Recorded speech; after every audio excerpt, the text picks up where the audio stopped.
What's going on, guys? My name is Tommy. Welcome back to the channel. Today, it's time for another episode of Min-Maxing for Fun and Profit in Pathfinder 2nd Edition, breaking out that Eldritch Archer from the Advanced Player's Guide. Not sure if you want to do magic things or sneak attack things. Well, friends, you can do both.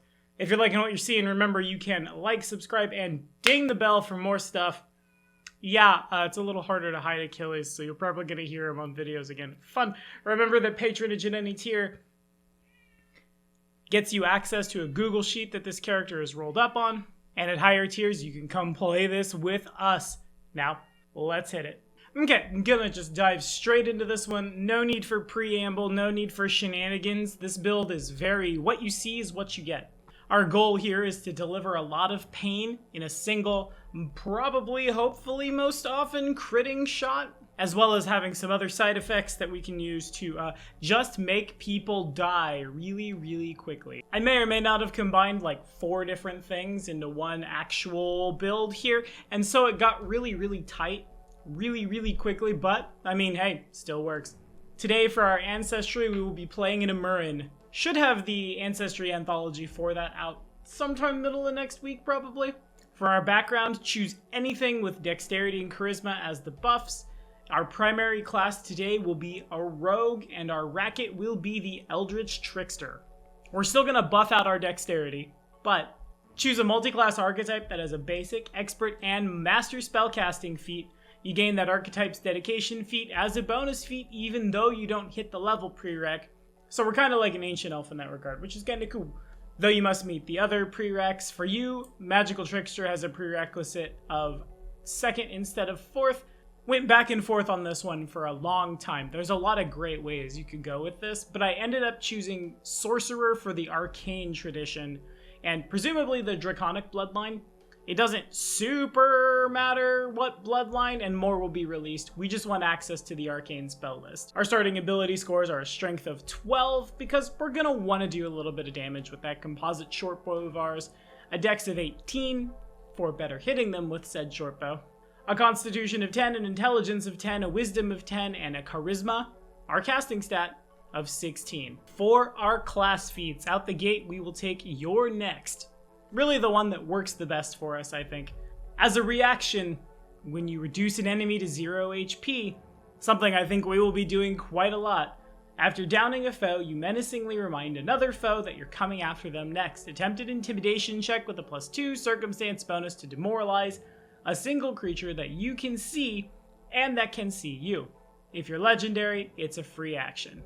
Since sneak attack damage is multiplied on crits, and we will have some spell damage floating around, I think it stands to reason that you're gonna do a lot of big, painful damage to a lot of things. And so this should come online quite a bit.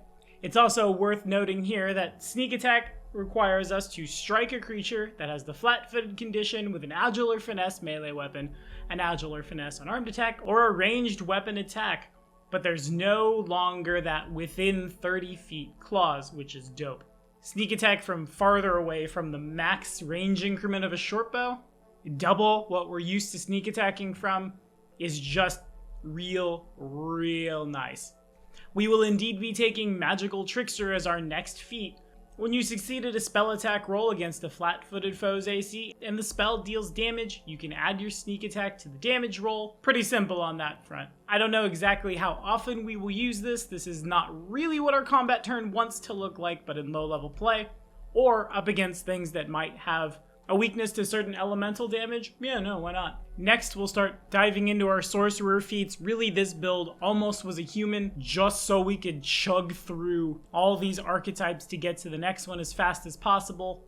And the only thing I dislike about the classes that can get a dedication at first is we still have to wait till 4th to start chugging through it, but dangerous sorcery. When you cast a spell from your spell slots, if the spell deals damage and does not have a duration, you gain a status bonus to that spell's damage equal to the spell's level, which will fly up, down, left, right, and center depending on a basic save. But that seems pretty straightforward to me, right? In a world where our Shocking Grasp can potentially do a little more damage, Fireball passing around a wide amount of damage to the board depending on who does or doesn't pass the reflex save. Elementary, my dear Watson. Basic sorcerer spellcasting hits at 6th, so we can grab the Eldritch Archer dedication right behind it. As a quick gripe, I really wish that any archetype that gave you the basic expert master spellcasting benefits could use another archetype's basic expert master as prereqs, because if so, we would grab expert Eldritch Archer spellcasting to then get master sorcerer. Oh well, suppose you can't always get what you want, but what we can get, because we do cast our spells from spell slots, we learn an additional cantrip as well as Eldritch Shot. It's a 3-action activity. Gotta be holding the bow. You cast a spell that takes 1 or 2 actions to cast and that requires a spell attack roll. So no fireball at the end of the arrow, but something like Shocking Grasp, Ray of Frost, Disintegrate. The effects of the spell do not occur immediately, but are imbued into the bow you're wielding. Make a strike with the bow. Your spell flies with the ammo, using your attack roll to determine the effects of both the strike and the spell. This counts as 2 attacks for the map, but you don't apply the penalty until after you've completed both attacks, and since most of the time this will be our whole turn anyway, it kinda doesn't matter. You could go a lot of different ways with this. There's a lot of really cool spells that you could jam into somebody. This build, unfortunately, will not really be taking advantage of it, and that's because, since our primary class is not a caster, we don't have a whole heck of a lot of spell slots. Most of our magic will be tech, or borrowing from our friends later, you'll see. But with that in mind, there's no reason to not the telekinetic projectile then shoot. Kinda weird flavor. I guess it's kinda like in the newer Assassin's Creeds where you can guide the arrow and then it sticks sort of thing. I don't know, wouldn't say no to some extra d6s of damage. Next up, Enchanting Arrow for 2 actions. With a single whisper carried on the wind, you enchant your ammunition to make a foe more vulnerable to your attacks. Make a bow strike. On a hit, the target takes an additional 2d6 mental damage. On a crit, the target loses an action as stunned 1. The damage increases as you get your striking runes, and that might as well be more sneak attack against things that can take mental damage. Don't bring this one to fight the constructs in the oozes, but against humanoids, and say, I don't know, if you cast a True Strike beforehand and then fired off an Enchanting Arrow, rolling with advantage means you're almost certainly going to roll 15 or better, and in a world where you only need to roll 10 or higher to get a critical, and in a world where things are flat-footed to you at the start of combat, provided we rolled deception or stealth for initiative, that one's still hard for me. I don't know how to justify rolling things that aren't perception for initiative. Could honestly use some help in the comments with that. Now that I'm GMing this, I feel bad being like, roll perception. I don't know what's happening, sorry. But point is, by the time this is online, 2d6 sneak attack, 2d6 mental damage, d6 from bow is 5d6, deadly d10 and lots of multiplication means ouch time when this hits down. You might as well be the fireball. Next up, Precious Arrow. Had to choose something, really wish I could have been like, let's do the spellcasting benefits here. But for 1 action, you enchant a piece of ammo with the magical essence of a precious material. Choose cold iron or silver if you shoot the arrow before the end of your turn. It counts as such. At 14th level, you get adamantine, which means even if you aren't fighting demons, devils, fae, and other spoopy things, you can still get some value out of this, if for no other reason than just shoot a wall down. That said, I bet you will run into something in most campaigns that has a weakness to either cold iron or silver. It's pretty prevalent, so when you got it, hey, not bad. At level 14, slightly behind, but it's alright. We'll grab Expert Sorcerer Spellcasting, and then level 16, the Assassin Dedication. I didn't really see this coming when I was first putting this together, but owing to some Ancestry and skill things, why not? We need to be trained in crafting, deception, and stealth, and have alchemical crafting. Fortunately, since we get a bunch of skill ups and skill feats, this should be arbitrarily easy for us to do. This gives us the Mark for Death activity. I'm gonna say death a lot in this video. Wonder if it'll get demonetized. You can see and hear your creature for 3 actions. You designate a single creature as your mark. This lasts until the mark dies, or you use Mark for Death again. You gain a +2 circumstance bonus to Perception to Seek, and on Deception to Feint. Your Agile and Finesse weapons and unarmed attacks gain the Backstabber and Deadly D6 weapon traits while you're attacking them. If the weapon or unarmed attack already has the Deadly trait, increase the size of the deadly damage by 1 step. This probably never comes into play. Maybe not. You probably carry like a short sword. We're mostly here to grab something else from it. Anyway, at level 18, the reason we wanted to be an assassin is for, oh, the classic, assassinate. For 2 actions, you have designated a mark using mark for assassination and are completely unnoticed by your mark. Pretty easy to do if we've got ourselves, invisibility. Everything kind of loops back into one big hole here. We're basically playing Skyrim. This is just a Khajiit sneaky archer. Anyway, strike with 1 swift movement. Make a strike against your mark. If you hit, your mark takes 6d6 extra precision damage on top of the already 4d6 precision damage you were taking. So, there's 10d6 casually. Probably more if you could slip a true strike in. Though, that might blow your cover, because I couldn't really squeeze in a way to get verbal components out of here. Said 6d6 extra precision damage also comes with a basic fort save against either your class DC or spell DC, whichever is higher. If the mark critically fails, they die. They become immune to your assassinate for a day. That's fine. That's okay. I think the goal here is mostly just to, shoot them very hard and kill them.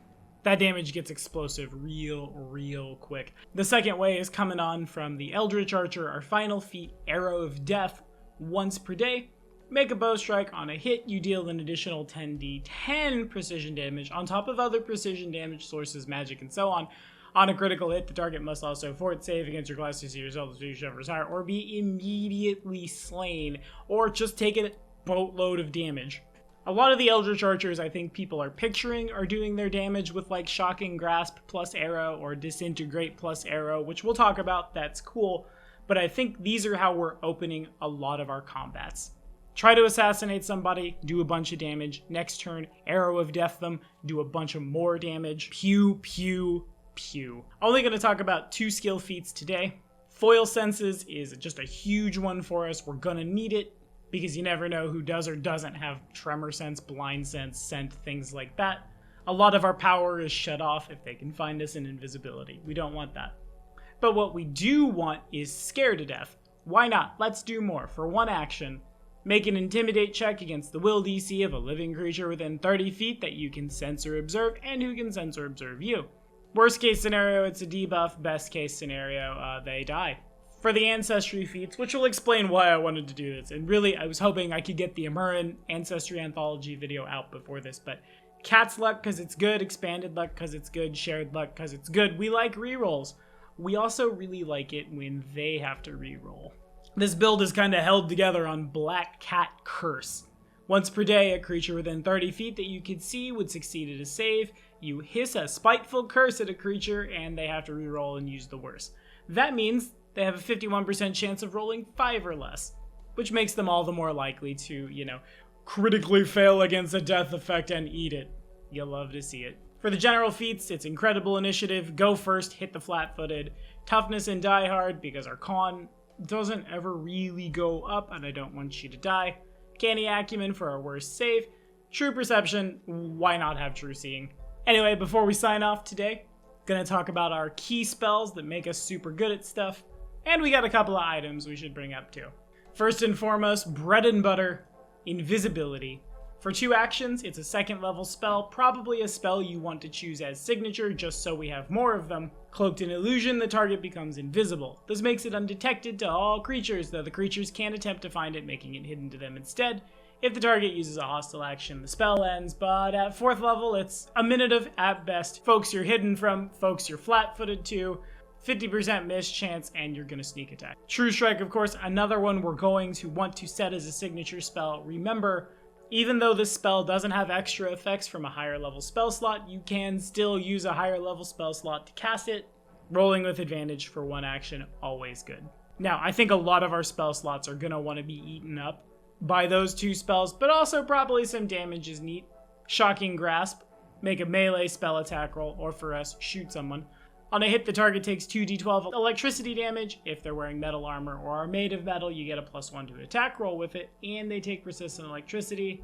Why not stack a little more damage on, right? Last spell, Disintegrate. For 2 actions at 120 feet, make a spell attack for 12d10 untyped damage and basic fortitude. On a critical hit, treat the save result as 1 degree worse. An object you hit is destroyed, no save. Oops. Lastly, let's talk some items. There may be some more really good tech for this later. For now, first and foremost, Spell Strike ammunition is huge for us.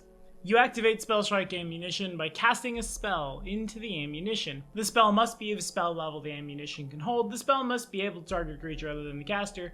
A creature hit by an activated Spell Strike ammo is targeted by the spell. If the creature is not a valid target for the spell is lost. The ammunition affects only the target hit, even if the spell would normally allow more than 1 target. If the spell requires a spell attack roll, use the result of your ranged attack roll with the ammunition to determine the degree of the success of the spell. Now, there may be something in 2nd edition that I'm missing, but in 1st edition, the move was always, at the end of the day, whatever spell slots you had left, cast those spells into spell storing things for more value later. I think a lot of our damaging magic will come from this ammunition. When it's just time to rest, yeah, I've got a Shocking Grasp left, sure, put this in here. Are they costly? Yes. But it lets you double up on the action economy, so that seems, yeah, pretty reasonably costly to me. The Grinning Pugwampy Talisman. Free action when you damage a flat-footed creature with the affixed weapon. The target must attempt a DC 33 will save. On a critical success, nothing happens. On a success, the creature must roll twice and take the worst result on the next check it attempts. On a failure, the creature must roll twice and take the worst result on all checks until the end of its next turn. Give them even more disadvantage, why not? Double good if you need that Assassinate to come from outside a Black Cat curse range. Yeah, I would buy a lot of this little bone statuette of a sneering, angry dog monster. Now, there are several elemental arrows you could pick up, and your mileage may vary on that. If you're gonna fight things that are weak to an element, definitely grab those.